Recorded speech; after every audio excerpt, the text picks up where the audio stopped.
Hi, we're joined today by John Pandolfino.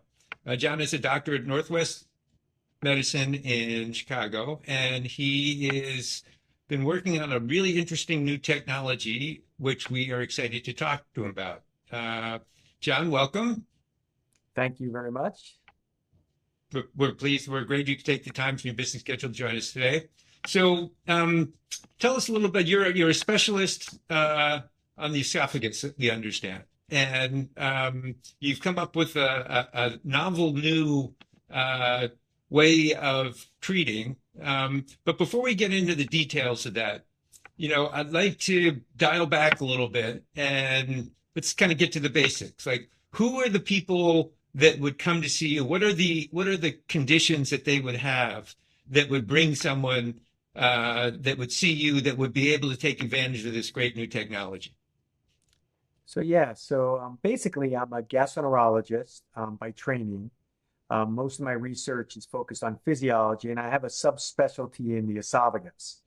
The esophagus is essentially the tube that brings food from your mouth into your stomach, and it's a very finicky tube in that if it doesn't work, people are pretty symptomatic, and people can even die. I mean, if you think about it, you swallow all day, you take it for granted. It's kind of like breathing, but the minute you have trouble breathing or swallowing, it's pretty scary. You feel like you're going to choke and you're going to die, essentially. For sure. And obviously, if you can't move food efficiently into your stomach, you're not going to get nutrition, and people can die from that. And then also, of course, people can aspirate and choke, and that can be a very serious consequence. So the esophagus, even though it's a small organ, it has a very important function, and when it doesn't work, it causes a lot of problems, like gastroesophageal reflux disease. Common symptoms are heartburn and regurgitation. Sure. There's also chest pain that people can get. There's allergic disorders that people can get where they get food caught in their esophagus. And then, of course, there are motility problems where the muscles in the esophagus, because it's a muscular tube, don't work very well. And then people have problems transporting the food from their mouth and into their stomach. All right. So, who would be the people who are coming to see you? Like, who are the people that you tend to see in your practice now for this kind of procedure? Yeah, so in my practice, typically patients come in with either heartburn, regurgitation, where they're bringing food up when they eat or maybe after they eat. They feel Right. like they're getting food caught in the esophagus and it's stuck. Right. Sometimes they can't even handle their saliva. There are other people coming with chest pain. They may have had an evaluation by a cardiologist or a pulmonologist, and they're like, "Yeah, your chest pain is not related to your heart or your lungs. It might be due to reflux or something going on in your heart, in your esophagus that mimics heart pain, like spasming of your esophagus, or maybe even something called achalasia." Okay. And so tell me about like what's the difference between, we all have acid reflux now and again, versus the occasional, I ate too much spicy stuff, and the guys that are coming in for you for something really serious. Yeah, I mean, of course, everybody likes to indulge, and eating is one of the joys of life, and sometimes we do too much of it and maybe eat things that are not the best for us. And occasionally people get heartburn. They may take a few antacids, it goes away, or they may just drink some water or some milk. And those people have intermittent heartburn when they have a extreme dietary indiscretion. It's not a big deal. But if you start having those symptoms repetitively, maybe 3 times a week, maybe every time you're laying flat at night, you start to feel things come up. That's when it becomes more of a disease as opposed to something that is, a minor nuisance when you overeat. So I think that's kind of the frequency, the intensity, and also possibly some of the complications. For instance, if people start getting short of breath, they notice that they're regurgitating at night. Those are things where we definitely want to see you quickly. And if you ever get anything caught, you always need to be evaluated by a doctor. They need to go in there and make sure there's not an obstruction, because even though that obstruction might have resolved, it may come back again and it could be catastrophic. All right. So that helps to set the stage a little bit. So we got this stage. It's happening often. It's happening bad. This is an uncomfortable situation. So what happens next? So typically, almost all roads when you're actually doing this evaluation leads to an endoscopy, which is essentially, a tube with a camera on it with a screen, and we can pass it from your mouth into your esophagus, then into your stomach and even your small intestine from above, similar to a colonoscopy, but from above. And there we're really looking for things that are causing obstruction, like a mechanical obstruction. Is there a tumor there? Is there a stricture, meaning a scarring or a narrowing? Is there a lot of inflammation from reflux or maybe another disorder like dermatologic disorder or an allergic reaction that's causing compression and obstruction in that area? And if Hmm. that's negative and we don't see a reason, then we do something called a functional lumen imaging probe or a manometry, which actually looks at how the muscles work. And typically, if that test is negative, then we'll kind of watch the patient. We may do some other x-rays and try to evaluate them. But really what we've been trying to do over the last, at least 5 to 7 years is start to think a little bit more integrative, where we've been using kind of approaches that are based on machine learning and physics to get a better handle how the esophagus is working and how Hmm. we can better classify the patient into specific disorder phenotypes or groups that we can then target therapy. So much more precision-like therapy. Got it. Got it. And how does the modeling that you've developed help with that process? Yeah, so we've been fortunate at Northwestern. We have an unbelievable engineering school in McCormick School. And I've been partnering with Nilesh Patankar, who's a professor in engineering at the McCormick School. And together, we've really been working on it. I met him. It was actually an interesting story. I was looking for someone who could help me with fluid dynamics, and he studied fish and how fish move through the water and the ocean. And we really had a lot of similar kind of ideas on how we could assess how liquid would move through this tube, this challenging tube. So we combined our efforts and used a lot of what we know about physics. Nilesh brought a lot to the table with physics and engineering, and I brought that physiology and clinical slant to it.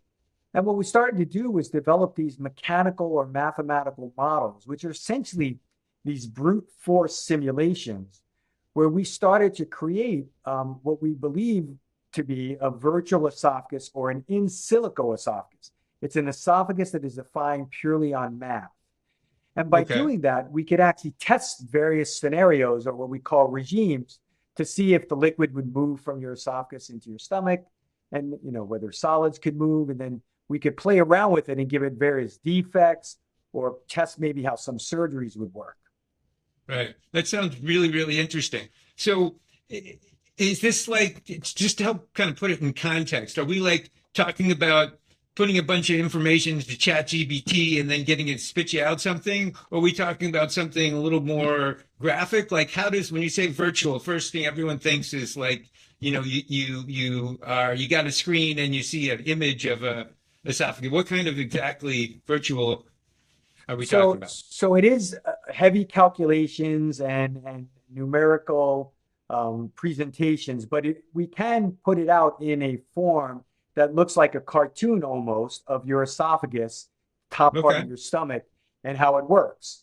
And really, what it is it's based on some very simple principles of physics, where we actually were using kind of springs and how springs react. And that's very similar to how maybe the wall of the esophagus would move and stretch and how the muscles would contract.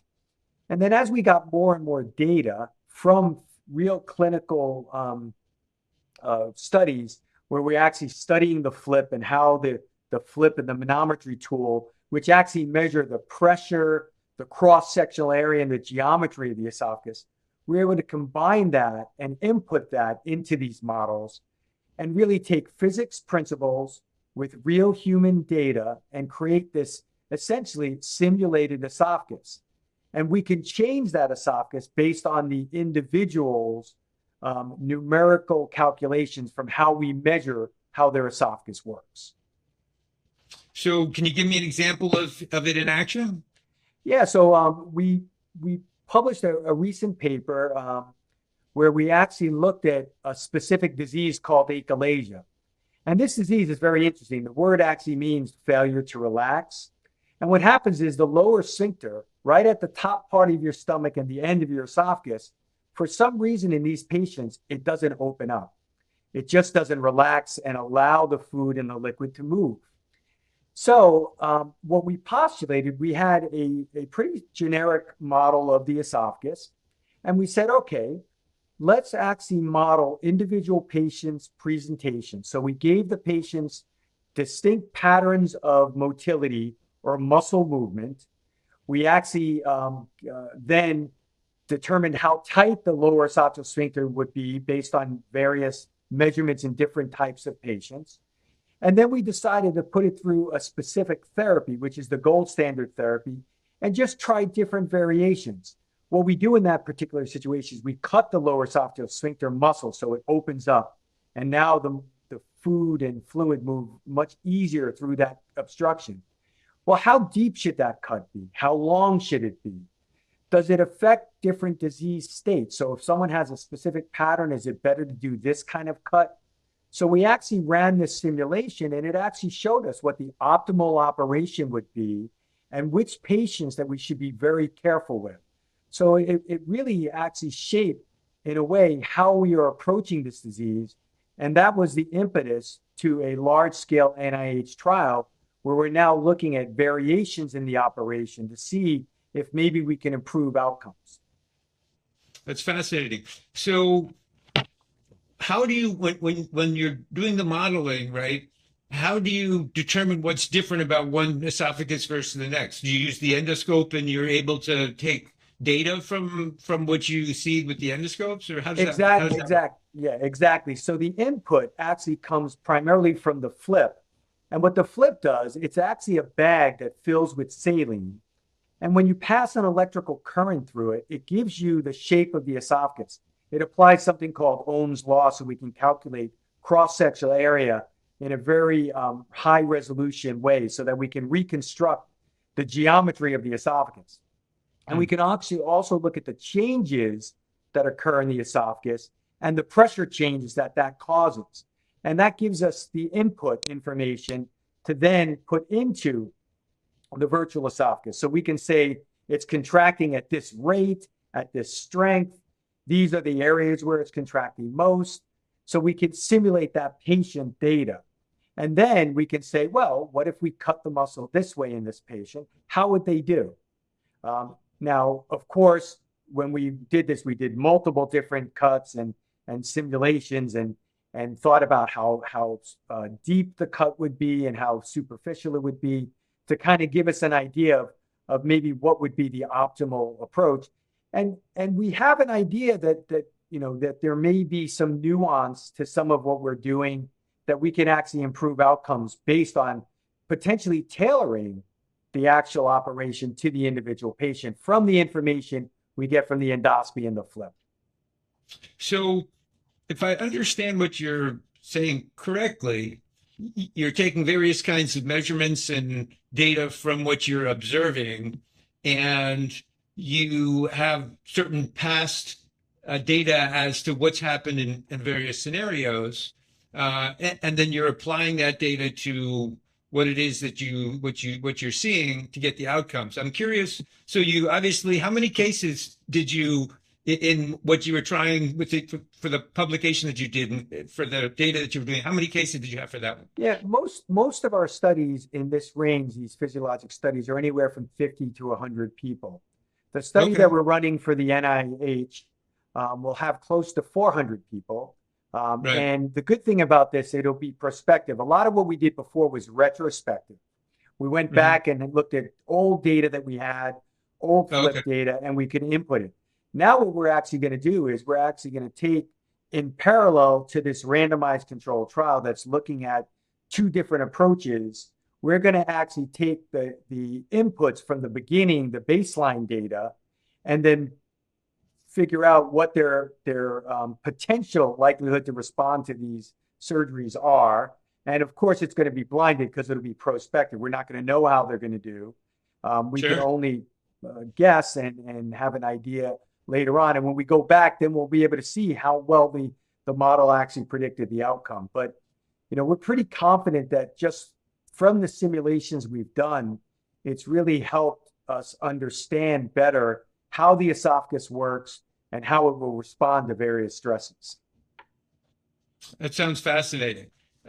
So when does the trial actually start? Have you already begun seeing patients on this, or? So we are probably slated to enroll our first patient in May or June. We've been just going through all of the ethics review and IRB and the logistics. It's actually a 16 center trial, so there's a lot of integration that needs to occur. Of course, safety is of the utmost importance in these trials. So, each center, each individual center not only has to get it approved individually at the centers, we also have to have a central approval. And then, of course, the NIH and the Data Safety Monitoring Board also have to sign off on the trial. So there's a lot of legwork that needs to go in, but once we get started, we're confident we should be done with the trial around 3 years of recruitment, and we should be able to start reporting some results in about 4 years, which sounds like a long way away, but in the scheme of medicine and how things change, that's actually pretty aggressive. Yeah, no, I would say that's pretty good. And are the 16 centers all in your area, or are they all across the country? They're all across the country, California, New York, Florida. So we're really all across the US. Obviously, an NIH trial typically only has US centers, so we are relegated to that. But the good thing is we've got a lot of other like parallel studies that will be going on as we're doing the randomized controlled trial. The randomized controlled trial is the foundation, but there's a lot of information we're going to glean by taking just the upfront information, because we don't have to break the blind. It's a blinded trial. So just by looking at the baseline stuff, we can continue to refine the model. And that's what's beautiful about all of these machine learning techniques. The more data you have and the more information, even if it's not just that data, like now, in the beginning, we were just using the images of the endoscopy. Now we could take the actual videos and incorporate the video information with the flip data. So that's the next phase of what we're doing, is trying to tie those two together. That's exciting. That's exciting.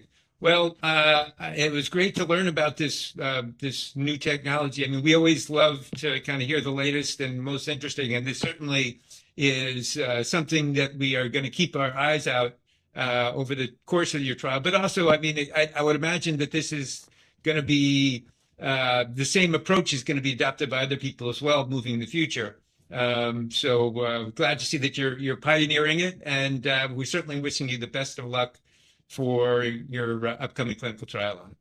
Well, thank you very much. Thank you.